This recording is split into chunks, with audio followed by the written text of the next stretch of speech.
Ooh, what up, though? It is another Tuesday. This is Knockouts and Three Counts, and it's almost fight night. That's right. If you're in the Michigan area, make sure you're checking out Lights Out Championship 14 going down this Saturday at the Hype Athletic Center in Wayne. But tonight we are joined by the return of our guy, Jimmy the Brick Flick, before he steps back into the cage at UFC 297 to Plessis versus Strickland. We've got a lot to talk about. But before we get to that, make sure you check out our sponsors at Potter's Tree Service. If you're in the need for tree trimming, walnut logging, lot clearing, all that kind of stuff, Potter's Tree Service has got you together. But I can show you better than I can tell you. So check out this commercial from our sponsor.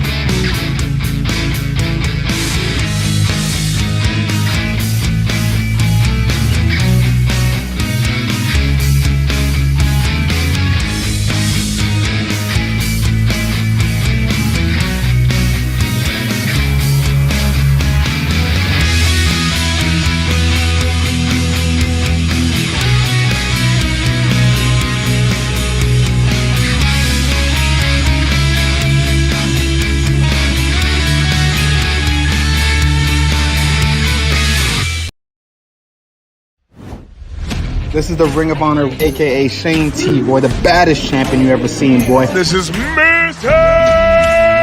Anderson. This is good old JR Jim Ross, and you are listening. You're listening to Knockouts and Three Counts. Cover! We got a clear world champion! That might be one of the craziest knockouts I've ever seen in my life. Knockouts and Three Counts is the podcast, baby! There's a real deal, baby! Knockouts and Three Counts starts now.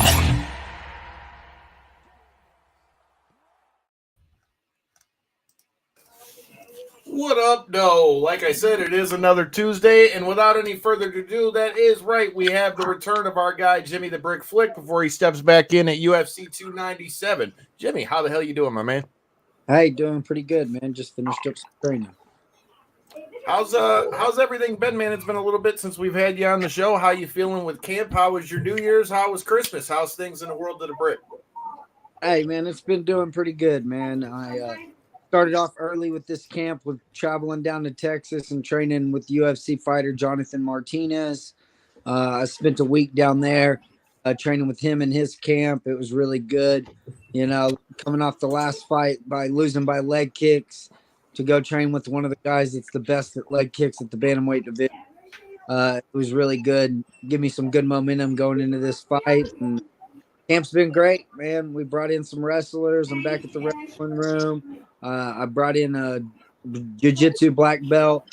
He's a Marine. He's had over 20 professional fights from boxing to MMA. His name's Micah Stockton. So I've got a lot going on, and I think this is the camp that's putting it all back together, and I'm ready to go show it. So that brings up a good question off the rip. You know, you talk about all the different people that, you're bringing in for camp this time. That's something that we've heard. We just had Christine Faria, your champion for BKFC, talking about how she's gotten all this different cross-training with even people that she's fought against and the people we've been seeing her corner in BKFC. For you, coming off your last fight, what was it that you were looking for in some of these people that you were bringing in to train with that? Obviously, leg kicks were an issue in the last fight, but was it just something of wanting to change maybe the style in which you strike, or was it specifically centered towards leg kicks? What were you looking for in some of the people you brought in for this camp? Yeah, unfortunately, the last fight with the leg kicks. I actually love checking leg kicks. That's why my whole left leg's tatted up. I just usually is not heavy on leg kicks, and it was my mistake. That's something that usually I don't have a problem with. So, but just gonna go make sure moving forward I don't. But what I want to do most definitely is get back to my rest. I want to push the pace, get to the fight to where I to be, and that's on the ground. That's where I specialized. That's where I get the job done. So that's why I brought in Micah. He's really good with his heavy wrestling, his Brazilian jiu-jitsu. He's more my size too, so when I bring them up to Canada, I'll have somebody my size to work with. Coach Leo, we've worked on some different things with our kicks because when I kick, I'm not really worried about the outcome, and it'll help me close the distance on getting to the shot. So we've worked on a lot, man, and I'm just excited to put it all back together and get back to my old ways of getting the fight to the ground and really showing how good jiu-jitsu is. Yeah, with somebody like yourself who's such a dangerous submission threat, it's not really so much of a problem if you end up on the bottom for a second because you're able to find so many positions and end up finding, like I say, submission threats from those positions that even if somebody does get on top of you for a second, it's not the end of the world. Most definitely. So as we go into this fight, man, I feel like you're in a great spot in that your opponent, I feel like, is in the same exact boat as you. Both of y'all got to get a win in this fight. You're both in the exact same spot. What do you think? What was your thoughts when you got this matchup here with Malcolm Gordon, and what are your thoughts going into this fight at UFC 297? Yeah, exactly. I think the UFC knows what they're doing. Gordon's on a 2-fight losing streak. I'm on a 2-fight losing streak. And we're fighting for our jobs. And he's bringing me into Malcolm Gordon's home country to fight in Canada, Toronto, and that's where he trains right now too. So, most definitely he's going to lose. I don't want to come back and lose 3 in a row. So it's a huge fight. And as of right now, we're first fight of the night. So I think the UFC knows what they're doing, and it's going to be a great fight, and there's going to be a lot of fireworks. Correct me if I'm wrong. This is your first fight out of the Apex, correct? Yeah, it's my first dude. Legit That's fucking huge. Shit, congratulations for that. I mean, this is gonna bring a different dynamic, right? You got a full crowd there. I mean, it's got to be different, maybe nerves wise for you, know. I mean, a little bit. I mean, I've been dreaming of this, man. So I've had a lot of thoughts of how I'm gonna react, and how I'm gonna take it in, and there's a lot to it, but at the end of the day, I got business to take care of, and that's Malcolm Gordon. So that's what I'm looking forward to, and I'll take everything in after, and we'll go from there. But I got to keep my job, and I got to perform, and this is my time to perform, and I got to go out there and make it happen.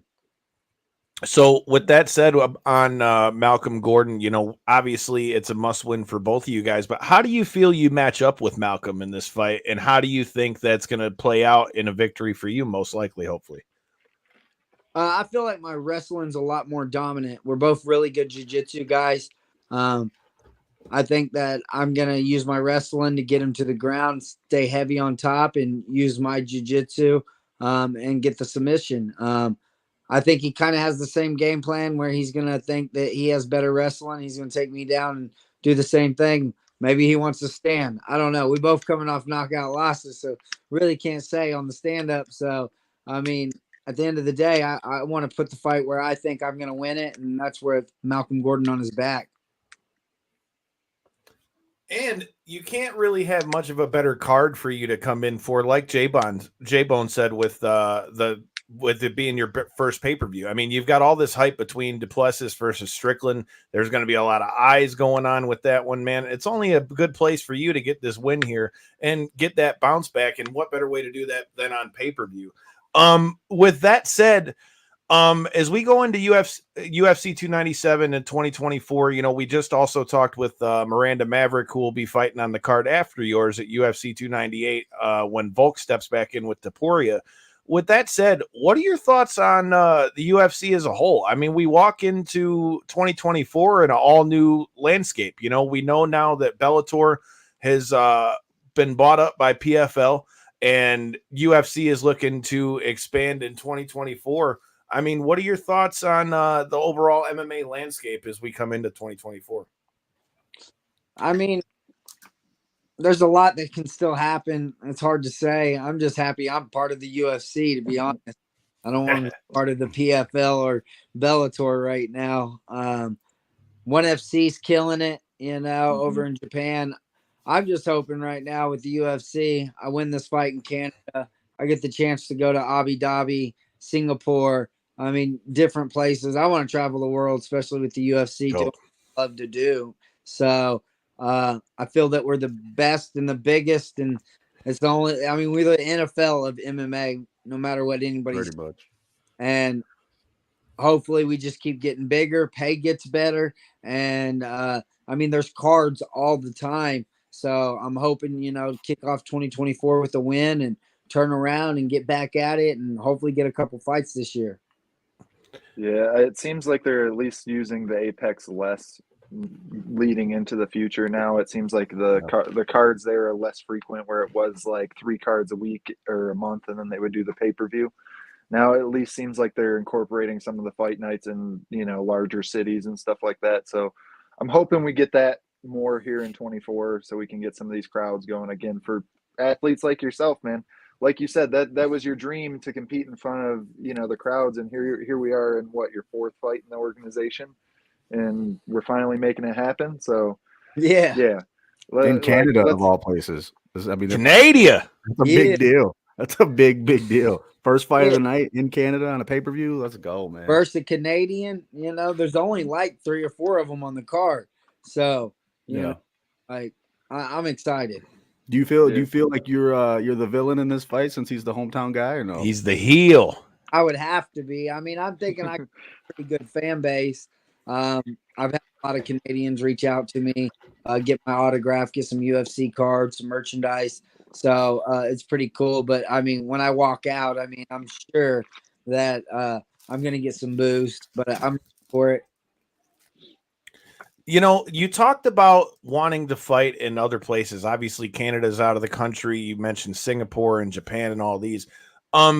What is it that makes it so attractive for you? Like, anyone that follows our show, if you guys are new here, make sure you hit the subscribe button. But we also cover the pro wrestling thing.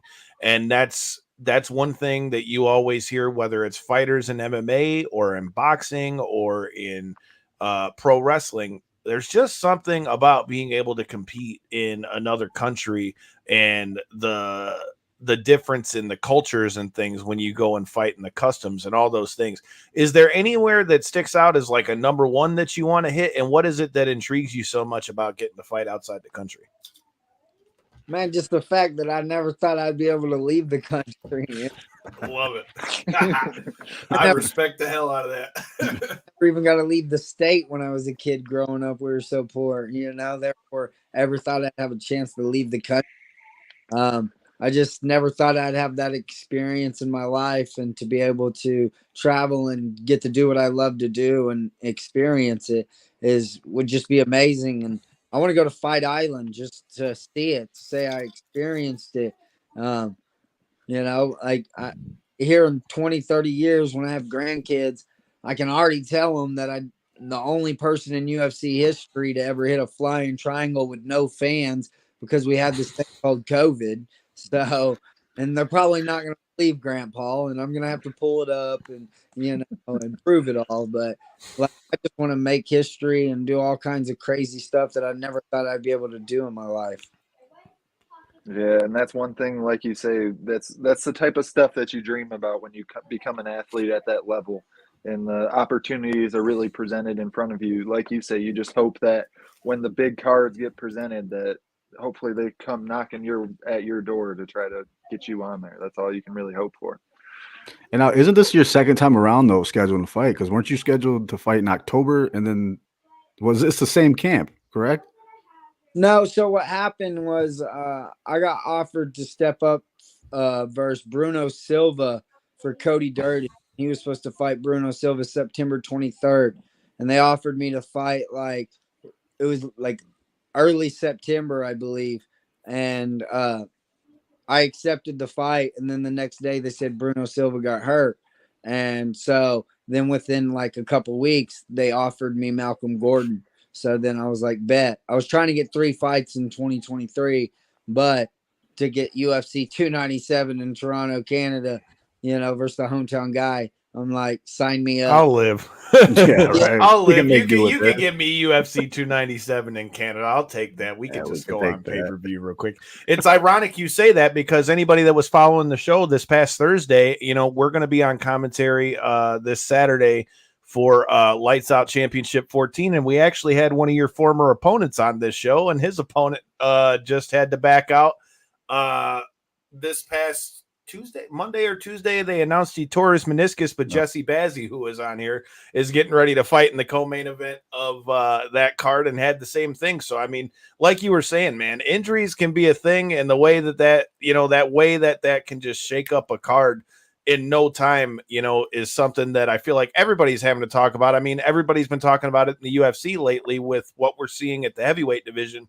with John Jones and Tom Aspinall, and then you got Stipe Miocic in there as well. So it's going to be crazy to see how all that plays out. But with that said, you guys have got a hell of a main event for this UFC 297 card, and a co-main event is you've got 2 title fights. I know you're a fight enthusiast, bro, so I got to ask you, how are you feeling on these fights? Who do you got out of Raquel Pennington and Mayra Bueno Silva? So I've always been a fan of Raquel Pennington because she was on the Ultimate Fighter season 18, and I was an alternate there. So I got to kind of see her and got to see her fight to get into the house. So I've kind of always followed her career, and she's got really good boxing. And, Silva's also coming off that failed drug test and then still gets a title shot and blah, blah, blah. So I'm going Raquel Pennington. I like that. I feel like whenever whenever she's on her game, she's one of the hardest to beat in the division. It's just whether or not she shows up on the night. And that's always seemed to be one of her issues, because whenever she's there, she's so game. She like you say, she usually gets her boxing going and really gets it on, girl. I mean, but we'll see. This is a big opportunity for her, that's for sure. Yep. And in the main event, bro, I want to get your thoughts on this, because as a guy who's fought myself, I've got mixed opinions on stuff like this. Because, I mean, it happens whether it's regional fights, UFC fights, BKFC fights. Stupid shit happens all the time. But we saw what happened with Plessis and Strickland at the fight where they got in the fight in the crowd and all that stuff. What do you think about that kind of stuff? Is it something where you kind of just look at it as, well, you know what, it happens sometimes when 2 guys are getting ready to fight? Or do you think it's something that really kind of like makes the sport look bad at all? What are your thoughts on all the pre-fight stuff? Because some people say it makes the fight bigger and other people don't like it. I mean, it's like a hit or miss, I guess, sometimes. I mean, I like it. I think it's good for my card. So I think Sean is as real as they come. And Plessis, I mean, he's standing his ground, and he has since he got in the UFC. So I think it's a great fight, but I'm a big Sean Strickland fan. I'm white trash, just like him, came from Trailer Park, so I'm right there with the guy, and I'm excited to be on another card with him. He stepped up on my last card when I fought on one of them, and so I'm excited to fight on a card with him again. I like it too, man. I think this fight's going to be interesting because, I mean, obviously we've been talking about Plessis for a little while with all the back and forth that happened with him and Izzy and all that stuff. And it looks like we might be getting the return of Izzy in 2024. I feel like if whoever gets out of this fight, I feel like Izzy is the immediate next you would have to think for so. them at 185. I feel like that's whoever wins this. There ain't no way it's going to be anybody else. I feel like Izzy's going to get his next shot. I don't know how you feel about that one, but I feel like all roads lead to Izzy after this fight for whoever wins. Oh, most definitely. I think that's the whole story behind it, and I thought it was already going to happen too. So if Izzy wanted it immediately, he got it, but other things happen. So I think whenever Izzy comes back, he's going to get it for sure. All right, so we touched on it briefly a little bit in the beginning of the show. We talked about the whole debacle that we have in the heavyweight division between John Jones and Stipe Miocic and the new champion Tom Aspinall.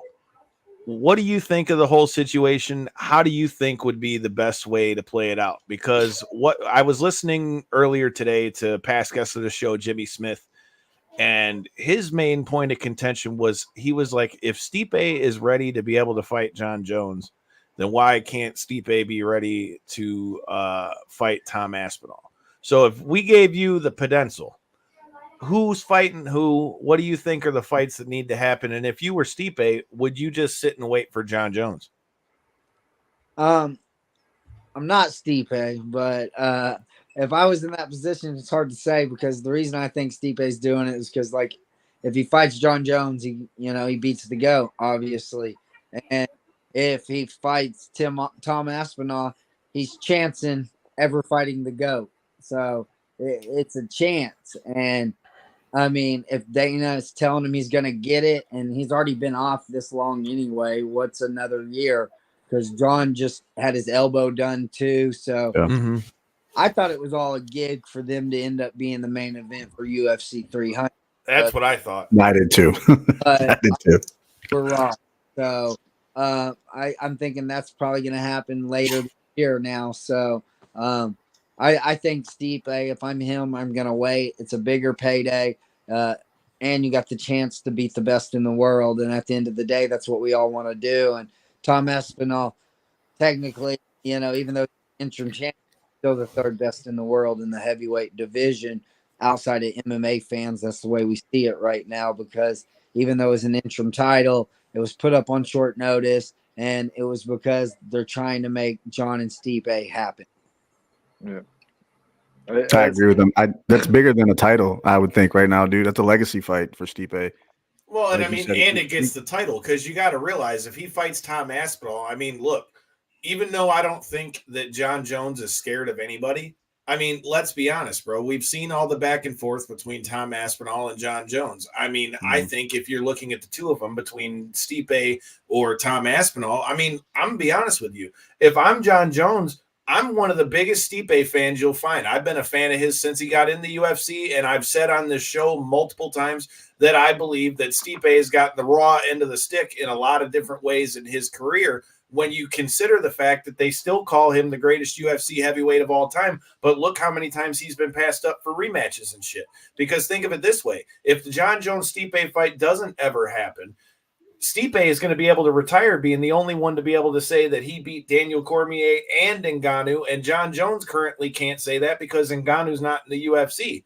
So, I mean, realistically, John Jones is going to want that fight because it's got, like you said, the legacy on it as well. But at the same time, even though they're talking trash, I think Tom Aspinall is obviously the more dangerous fight of the two, because even though John Jones, I think we all would agree on this stream that he may be the most technically gifted fighter of all time, as far as overall skills go, John Jones hasn't been finishing people outside of what we've seen him do to Cyril Gane in a while. And that's all we've been seeing Tom Aspinall do. And he did it in his last fight with his back being banged up too. So I'm just saying, if I'm John Jones, I want that fight with Stipe first before I fight Tom Aspinall as well. So I can't necessarily be mad at the man, because if we're talking about, like you said, the risk of it, there's the risk for Stipe and there's the risk for John Jones, because if John Jones goes in and he fights Aspinall before he fights Stipe, well, what if he loses to Aspinall? And now the whole thing of you being able to beat the greatest heavyweight and all that stuff kind of goes right out the window.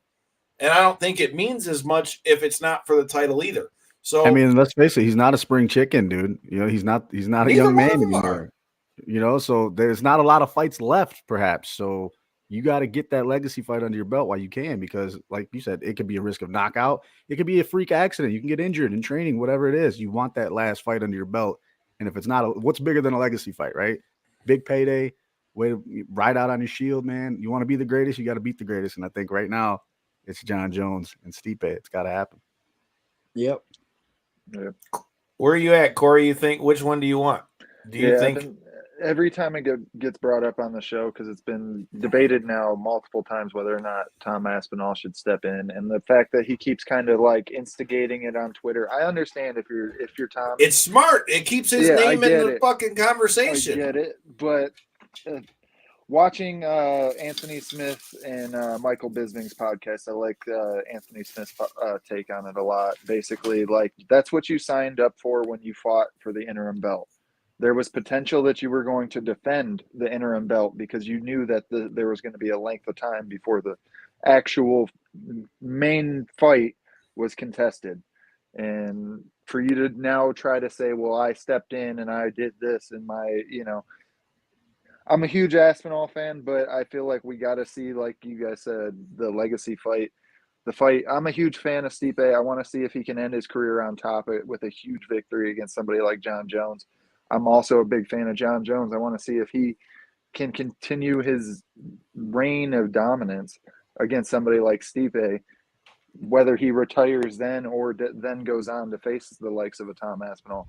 I'm excited for the fight on both directions. So I like their initial matchup. I like the fact that they're keeping it. I'm very surprised that a lot of the fans and the Twitter folks out there are pushing so hard for the John Jones Aspinall, or for Stipe to step in against Aspinall. I feel like we were promised such a big fight.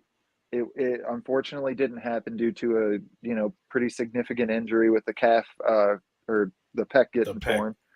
Yeah, it is what it is, man. It sucks that it's going to take the 9 months for recovery and then another 2-3 months for training after that. But I would rather see the matchup. And to your point, J-Bone, they're both getting older.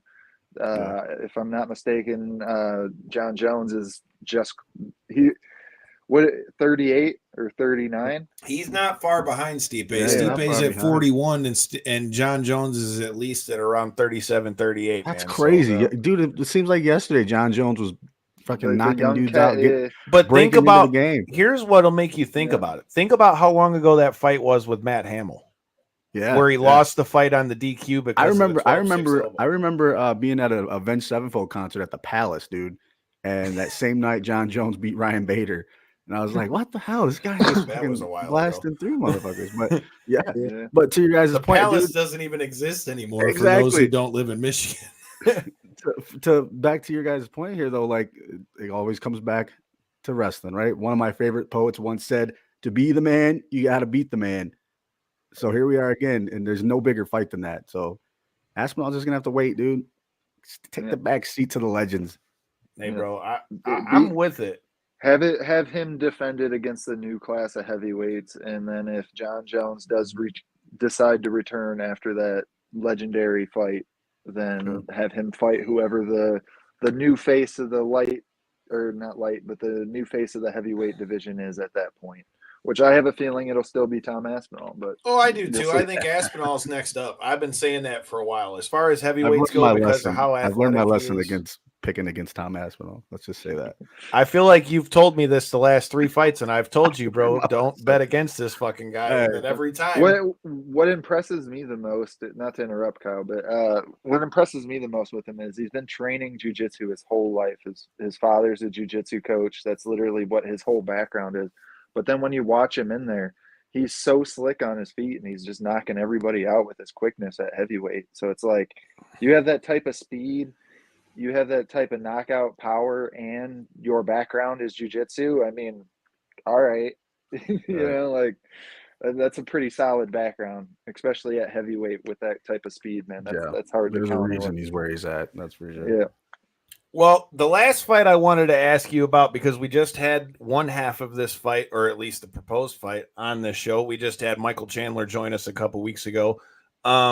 With that said, I got to know, what are your thoughts on this whole thing with the Conor fight? Because as a guy who's been around MMA since it got legalized and all that, I think it's kind of funny that he's trying to say he's going to have fought at 85, 55, 70, and 45, you know what I mean? Because really he's fighting another 55er at 85. But either way, I want to see this fight happen. But what are your thoughts on the proposed date and them fighting at 185? And how do you see the fight playing out? Man, I think Conor, Conor's Conor, but of course he's trying to say a bunch of different things with the weight classes. But I think he feels like that's his best chance, and he's probably don't have to cut weight. So I think he thinks he's going to have more power and a better chance if Michael Chandler does wrestle. Maybe he would get tired at 185, carrying all that extra weight and muscle to fight Conor at 185. So I think that's why Conor's doing it, and to just up his chances. Maybe he can finally come back and get a win. I don't know, man. I'm excited for it. I mean, who's not excited to watch Conor fight, man? I mean, right. I hope it really does happen, and kind of excited to see how it happens and what happens if Chandler wins or if Conor wins. And if Conor wins, then what happens, and what weight class does he go to? And yeah, there's just so much from it. So I'm excited as hell. And throw me on the card after this. Shit. Damn right. Yeah, What camp are you in? Are you one of the guys that like me where I kind of feel like the fight's gonna happen, but I'm also in the boat where it's like I'll believe it when I see like a date announced and Connor's back, training and all that stuff and all that, because I feel like we've heard this kind of song and dance before. Do you think it's a done deal, or are you in the boat where it's like I'll believe it once we got a date and a weight and all the stuff? Hey, with the fight game, I don't believe it until they're in the cage, to be honest. Yeah. First time we were supposed to fight, literally the day of when I'm getting ready to head to the venue, and they tell me he's got pink eye. So, like, until you're in the cage, I mean, this sport, you never know. I mean, Jamal had a back injury before he had to make the walk right before the fight started. I mean, there's been, a few fights where things like that has happened, and so, yeah, until they're actually in the cage, the day, all that don't matter. Weigh-ins don't even really matter with all the stuff that happens nowadays. So until I actually see him get introduced by Bruce Buffer, I don't believe it's happening. I'm not even the world's biggest Connor fan or nothing like that, but one thing I can say in his defense is every time he's said he's going to make his return, it may not be on the time and the date that he initially says and stuff like that. It always seems like it drags itself out a little bit. Yeah. But that being said, he does eventually return. He does usually make these fights. And for somebody of his wealth and stature, he doesn't necessarily have to be doing any of this. So, Sure. for him to be, I do think he'll come back. I do think it'll be against Chandler. I don't think it'll be at 85. And if it is, it's just going to be too bloated. Ballooned up 55ers up at 85, not cutting weight is essentially what it's going to be. But either way, I'm excited for the matchup. Like you said, Chandler, good guy in himself. I'm just excited for him to finally cash in on that opportunity, because I know he was here for a good time, not a long time, and it seems like he's waiting on Connor for a long time. So I mean, I'd wait on Connor too, because I'm trying to get paid. I'm not disagreeing with him. I'm just saying, like, that's part of the, like, you're not going to be along for the ride for long. You can't be waiting at a bus stop forever. It's about them dollar bills, y'all. That's all I'm trying to At say. the same time, though, we've seen this happen before. Like, you're already playing Connor's game by agreeing to whatever he wants to do. Step one's already done. I don't think. Well, dude, what I mean? Michael Chandler said it here on the show when I interviewed him. He straight up said, "I don't give a shit what weight it is. I don't give a shit when it is." He's like, "I just want the fight to happen." He's like, "The weight doesn't matter. The time doesn't matter. All that stuff doesn't matter." At this point, I think to Michael Chandler, it just matters that they're getting in the cage, bro. I think at the end of the day, he knows that's the biggest payday he's ever going to have a chance at.